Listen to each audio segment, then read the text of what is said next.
This is a story about the importance of being present and never give up, no matter how many failures you have experienced in the past. A man was spending his holiday in Africa. One day, he watched the elephants passing by. To his great surprise, these gaunt, strong animals were being held only by a small rope tied to their front leg. Obviously, they could easily run away any moment.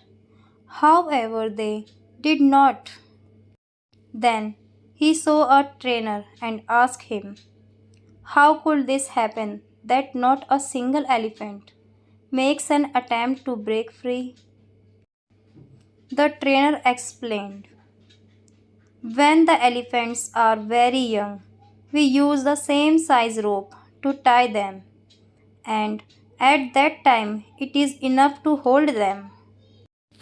Gradually, they grow up, get strong, nevertheless, they never try to get away, as they believe that the rope will still hold them. The man was stunned.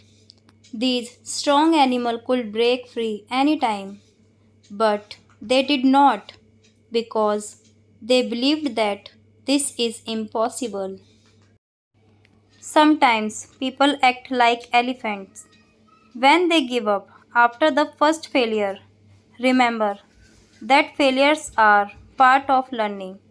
If we want to success, we should never give up, but try and try again.